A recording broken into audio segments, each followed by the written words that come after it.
Loại này trung bình một con phải trên tạ 2 chứ. Hơn. Loại này phải tạ 3 trở lên. Tạ 3 trở lên hết, đến một tạ tư ấy. Như con kia phải đến 1,5 tạ kìa. Đấy, con này to hẳn lên đấy. Đó, vẫn phải thế. Còn cái loại này tầm tạ 3 hết. Cái loại là hết. Đẹp. Đây có loại có sừng là loại già rồi à? Không, bò cỏ của mình nó hỗn sừng lắm. À. Cái bò này của mình là nó hỗn sừng. Như con này là như loại này là đẹp còn gì đúng không? Quá đẹp rồi chứ. Cái loại này thì như cái loại này thì đẹp quá đúng không trường bán? Đúng rồi. Trường bán ấy năm nay bao nhiêu tuổi? 10 mấy? 20 tuổi chưa? 27. 27 thôi à? Ừ, em năm 93 mà. À 93. Con đầu sắp lấy chồng rồi con. 93 mà nhìn trường bạn ấy đang còn non, nhà mình bảo chú này đang còn non lắm này. Đâu. Già quá rồi. Dân mình như thế chứ, trẻ dài nó thế chứ. Còn nó đẹp hơn. Con kia to hẳn lên. Ừ.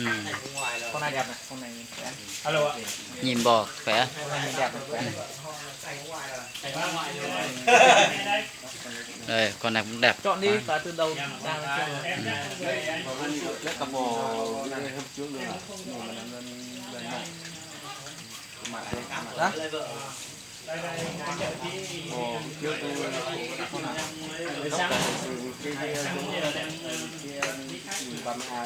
Đây bò Lam Nha mà. Lam Nha mình có mấy con này? 1, 2, 3, 4, 5, 6 con. Con chọn đi. 6 con từ 11 đến 15 đi. Anh chọn đi. Con này này.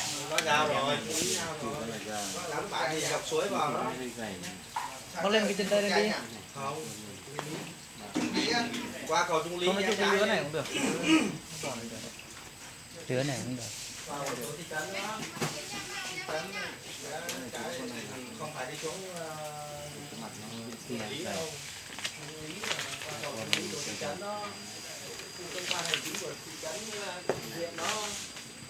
Lấy con này, lấy con nào con à? Thì bỏ cái 6 con ngăn riêng đó thôi. 3 con chọn đi anh. 3 con được. 3 con. Ừ, không có dạng đây cả. Đây là con đây là con này. từ thôi mà đâu có chọn thoải mái đâu. Bác cứ bắt đi thoải mái. Thường thường mấy người mà chọn sâu cuối cùng hay chọn cái con đẹp nhất ạ.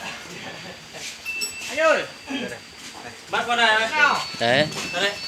con này này. Ừ. Lạc mất rồi. Vì bên này là lạc mất rồi, con mình chỉ Con nào thì cũng nhắm con đó bấm khi nào xong mới thôi. Đấy, đừng có cho lạt.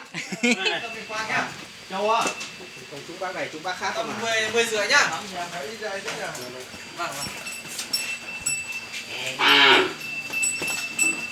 Vâng, đang bấm tay. Cứ bấm hết 3 con. Bấm tay. Mình cứ bạn nào mình cho danh sách vào đó luôn đúng không anh? Đấy. Anh Thần chọn đi 3 con nhá. Vâng vâng, cứ bắt một con trước. Ủa lát nữa ai rồi? Lấy lấy quèn. Em mà cái tàn luôn đấy ạ. Ai to một tí yên tâm, ai lo hết.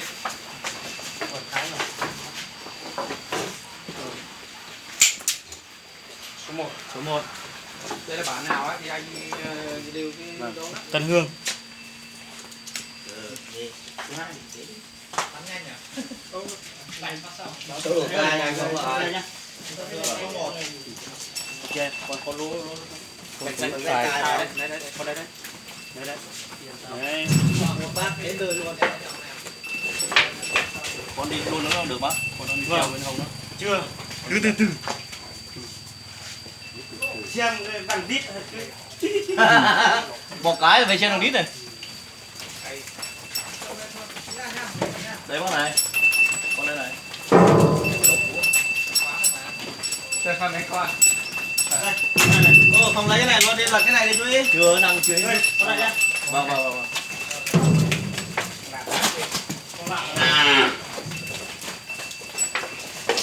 Sao nào? Cho đi đâu? to hai cổ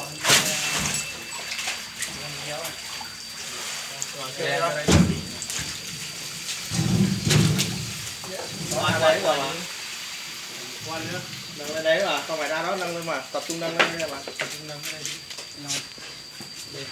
thằng con nó đang ở đây mà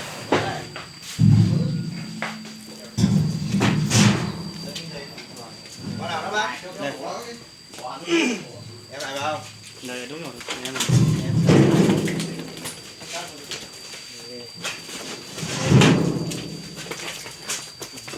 lấy cái que mà lấy đi đây kìa. Tôi lấy cái que cho nhé. Que.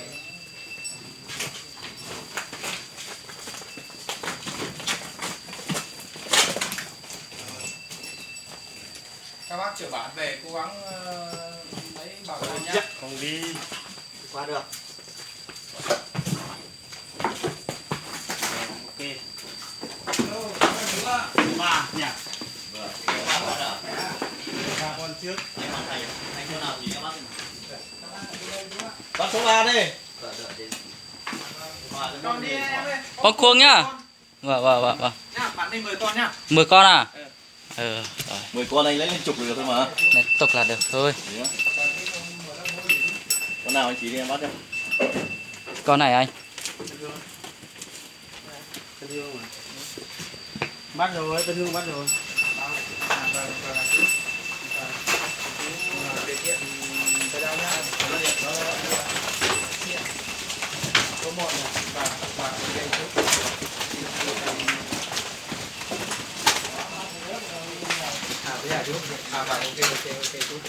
Xiên số là bấm vào này đi đang bấm đi để anh lấy cái số 3 đi con lỗ trắng này có lấy không anh em này Rồi con đấy đi. con mắt thì không chi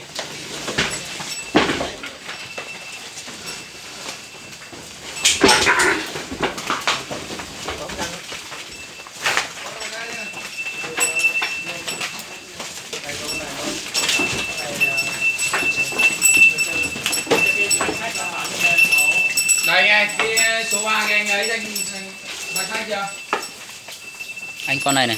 xong rồi anh 3 con xong rồi giờ đến anh 10 con mà 10 con thì cứ bấm thì số nha Con mắt đỏ này này anh. Anh ơi. Con này này. còn đó hả này được không Không. Con này trước đi.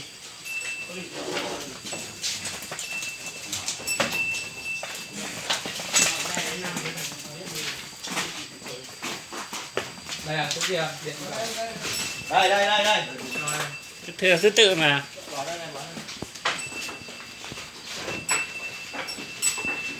con nào nữa anh Từ xem đó. không nhìn nhớ kỹ vào anh cứ còn trừ con 4 Con đấy đấy anh. rồi Con đấy đấy. rồi cái chung này con rửa này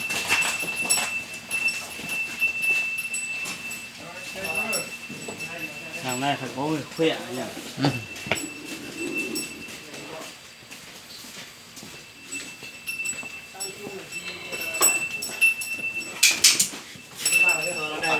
bắt thẳng đó có cái bánh chỉ luôn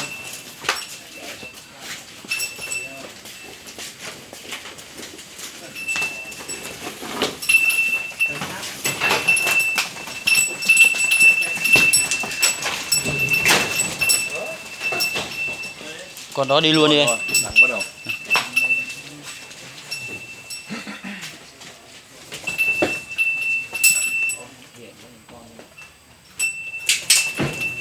cứ cho bằng hoặc 1-2 cấy rồi thầy thả không là mới vô nó đau nó giật mình Bò đẹp nhờ.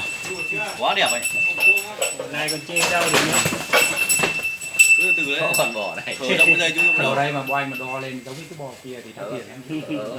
tôi 160 đây ạ 7 con rồi nhờ anh nhờ. Bò toàn nó mới nhú Số 7 rồi đúng không? nhú sừng mà không được Hả? không có Số 7 rồi. nhú không có để mà mọc ra không có để mỏng Đây anh này này. sừng nó mà không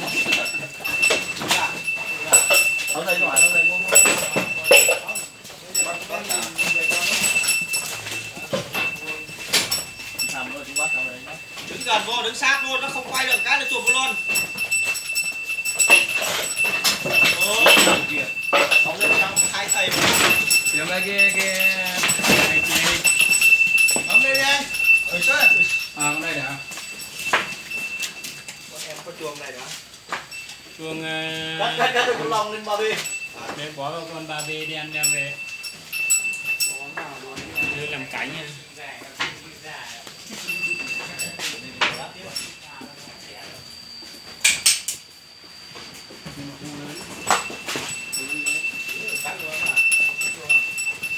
được mấy con rồi 8 con rồi sao ai 9 con rồi sao? con này nha Để xem đã. Sắp hết rồi. sắp hết rồi xem đã Xem rồi em vào cái đầu bên đây xem nào.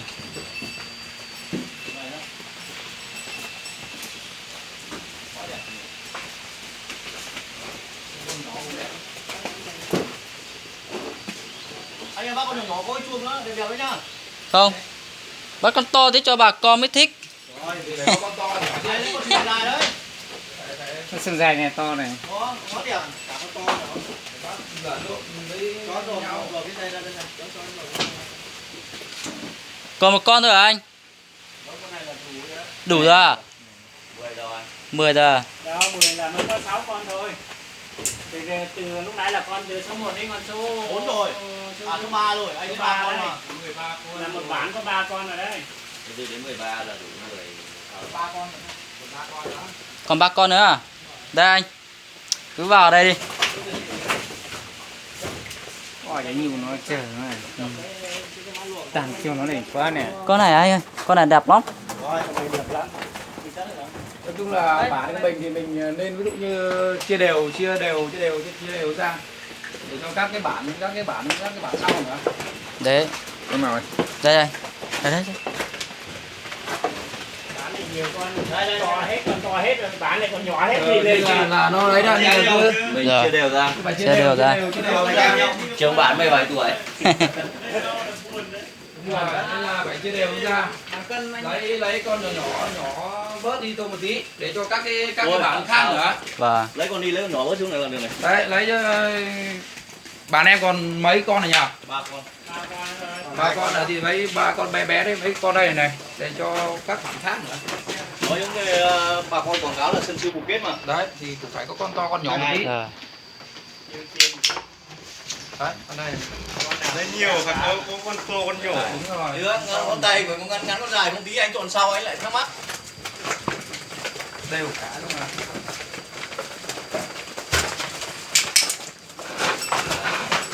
con này này anh. chú đặt cầm lấy là chú quấn dí của cái đó luôn đừng có thả được chưa Đủ chưa? Con 13 rồi. anh bắt anh trả bây giờ bắt nhiệt Đây, đây, đây, trắng đây. Cầm cái này. Rồi, đây chung rồi. Rồi đến bản qua. anh thương chồng anh thương Vâng. 6 con 13, 6, 19. 19 với bên kia 10 con đã.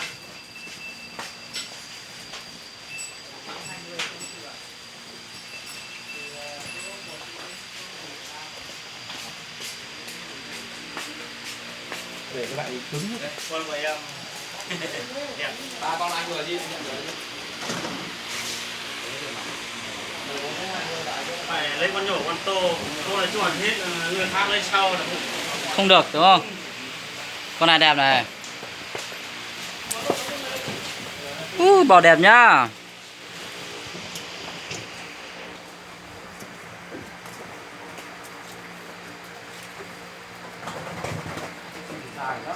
ô con đi về vài hôm để luôn đấy chỉ nói rồi xem là cái khóp của nó này mập mạp cao dài không lấy con này thì để bác lấy không Có 2 con to này lại nha, 2 con sừng dài á. thả ra nhá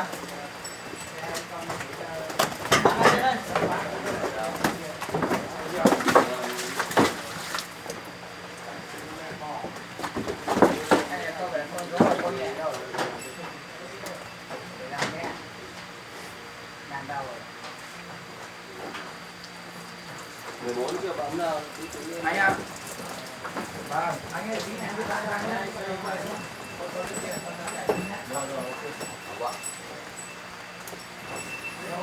anh.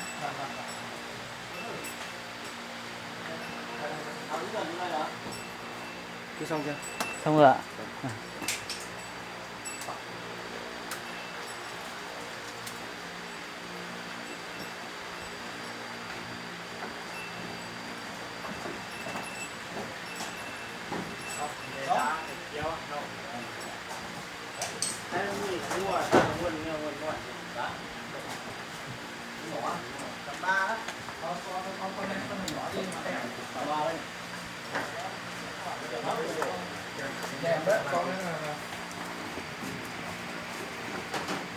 Con có dây thì anh đẹp này.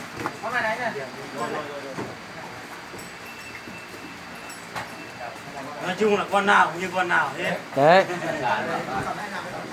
Con nào cũng đẹp, giống như nhau. Muốn thì muốn cả. Này số bên, số 2, còn Tân Hương. Đâu con này à? Số 2 mà. Đẹp đó nhỉ. Tân Hương. 4, 5, 6, 7, 8, 9, 10. Số 3, còn Tân Hương. Cứ là từ số 3 triệu xuống là Tân Hương mà. Còn số 4 trở lên 13 là không thôi.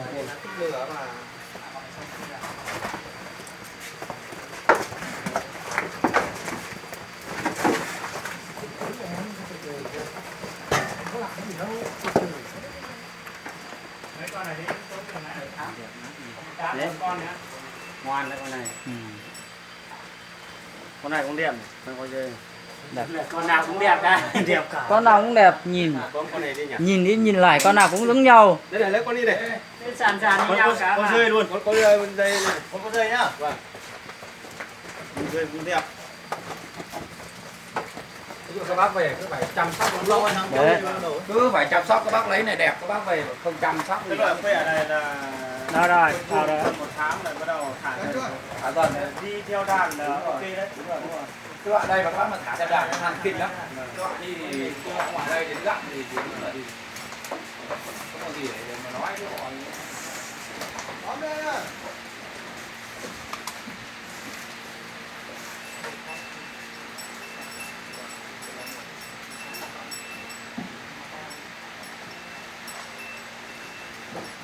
Mới trông là tuổi chắc mới trông. Cái này để năm thứ 3 đấy, con trông này năm thứ 3. Còn năm nữa là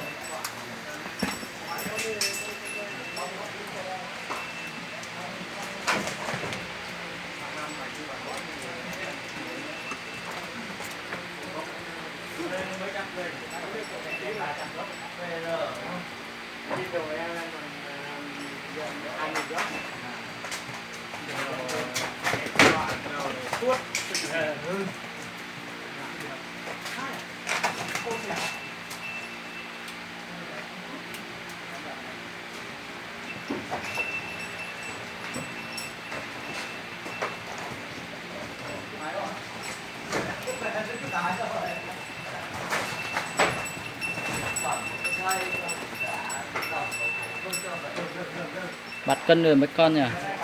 gần 5 con. Hai xe có hết không cân? Hai xe anh ạ. Một xe người đúng xe 15. Cái xe kia xe 15 con.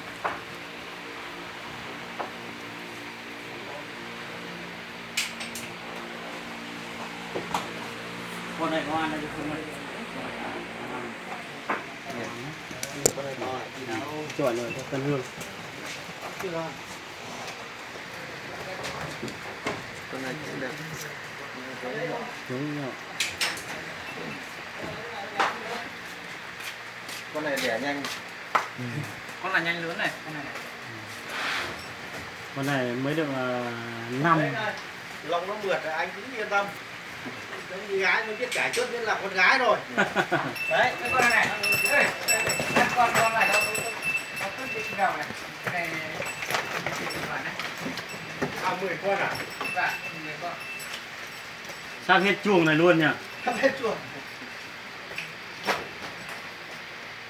4 con. Đủ chưa đấy? Dạ đây, được chưa? Đấy con nó Hết chưa? nó sẵn sàng nhau năm con Ăn không thể đều được cả. Không được được. ngon cái gì đâu. chưa đi chọn đây sẽ về bà con là bác con này này. Đó là bác có phần trên đầu cho anh không? Đúng con tôm. Hai liệu như là đúng em tôm này.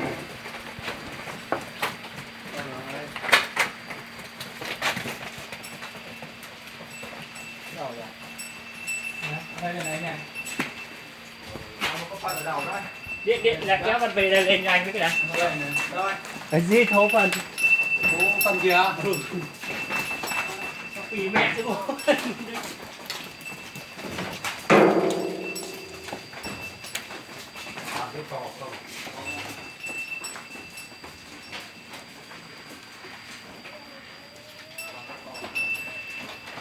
Cái con này không có này, cái này là gít nhỏ quá. Không cũng sao đâu mà anh. Giờ anh mở cái gì không?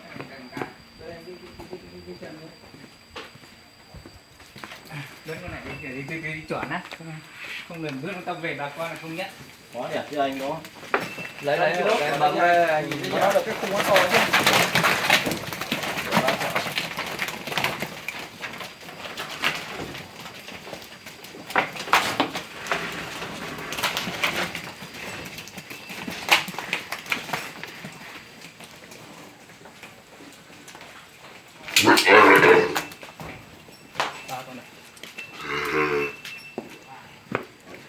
Mấy con đó? 3 con. Cứ nới cái tay trên kia ra đúng rồi. Đó. Đấy, con đây này. Đây, mượt đẹp rồi đó. Đấy, mượt tí thì Em anh nào đấy à? đều. Bắt đi anh. Đó, có họ phản để hết.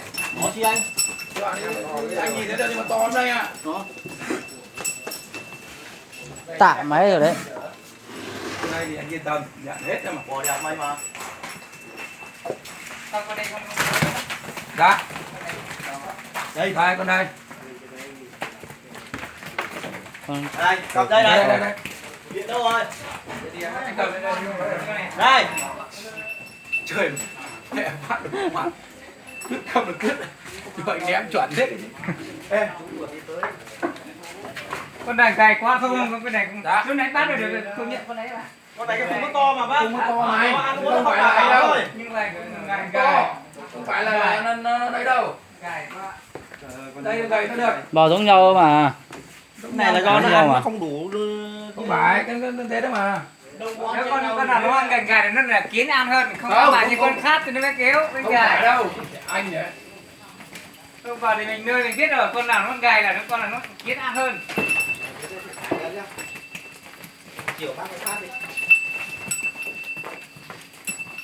Hãy lấy con chuông này nhá. Tuần nó giống con này. Đấy, con đen đen á. Tuần patah tuh pun để cái pe. Đấy, cái con đen Đấy đen khi bác lên giường với con em chiều bác phát. Tuần con này, tuần đúc con này. Bắt một con chuông này. Con này là ok rồi. Nhìn bò. Bò đúng bò bản địa của mình. Ở bên này cái chuồn thấy tuần cho khổng thể Bây giờ cắt chuông đi. cho chuồn nó đi luôn. Cái chuông đi thiêu đấy chứ. Thôi, cái chuông được. Thôi, nói đùa thôi. Chuông đi thiêu cả sau đó.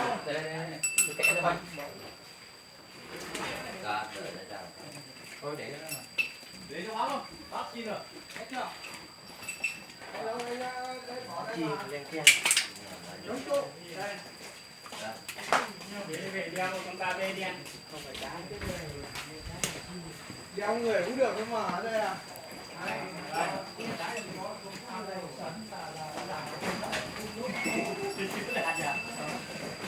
đúng chưa? Mấy con đó? Hai sáu à?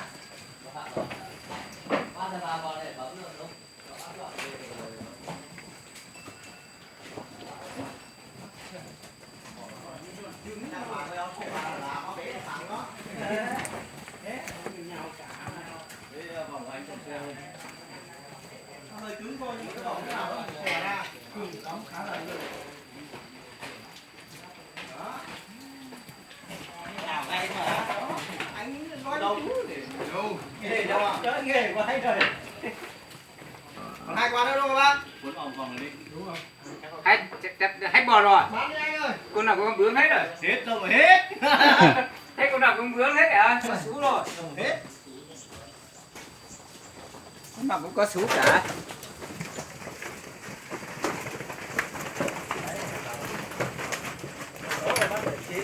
À, để có đi. Tuần này tuần ăn lẩu xin nó tuần. Đây có chút cạnh quà. Con to này con chi? Bác hai con sừng dày đó con bắt vào. Không bắt Này à? nó to quá. Nó có em bé rồi. Đấy nha bác nhá. Con này đẹp này đâu. Con này nó bác không. Bác yên tâm là to. Không ơi, Nó con này to nó chứ không có to. mày cái màu nó lét người ta không thích đâu mà. Bác về bác cho nó ăn chăm Không, vào. Bò trăm của em nuôi mấy ngày là nó béo ngay thôi. Không phải Nó là ăn đâu. kiếng. Nó không béo con nó Đông quá không ăn đủ đâu ạ.